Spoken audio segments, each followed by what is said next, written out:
Hello' guys, তোমালোকক সকলোকে স্বাগতম জনাইছোঁ আমাৰ ইউটিউব চেনেলটোলৈ। অতি সুখবৰ আহিছে, অল ইণ্ডিয়ান ৰিক্ৰুইটমেণ্ট আহিছে 2025 চনৰ।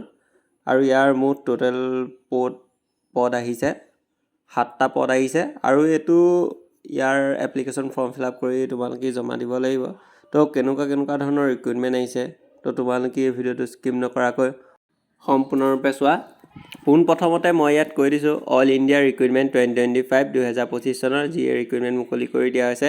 ইয়াৰ যিহেতু ষ্টাৰ্টিং ডেটটো আৰম্ভ হৈ আছে, তো তোমালোকে ব'লা আমি এই ভিডিঅ'টো আৰম্ভ কৰোঁ। ইয়াত চোৱা অল ইণ্ডিয়া লিমিটেড ৰিক্ৰুইটমেণ্ট 2025 চনৰ যি ৰিক্ৰুইটমেণ্ট আহিছে অল ইণ্ডিয়া লিমিটেডৰ ফালৰ পৰা। আৰু 7টা কণ্টেক্সুৱেল গ্ৰেজুৱেট টিচাৰৰ পষ্ট আহিছে। আৰু যিকেইটা পষ্ট মুকলি কৰি দিয়া হৈছে সেই পষ্টটো হৈছে টিচাৰৰ। আৰু ইয়াত তোমালোকে যি পষ্টটো যদি টিচাৰৰ পষ্ট বিচাৰি আছিলা অল ইণ্ডিয়া লিমিটেডৰ ফালৰ পৰা, তেতিয়াহ'লে তোমালোকে এপ্লাই কৰি ল'ব পাৰিবা। আৰু এইটো হ'ব কণ্টেক্সুৱেলি, ঠিক আছে, মনত ৰাখিবা কণ্টেক্সুৱেলি হ'ব।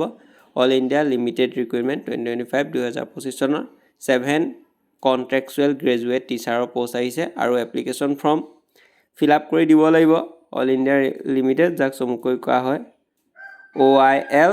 আৰু ইয়াৰ লাষ্ট ডেটটো মেনশ্যন কৰি দিয়া নাই যে কিমান দিনলৈ লাষ্ট ডেটটো থাকিব বা লাষ্ট ডেটটো কেতিয়ালৈ।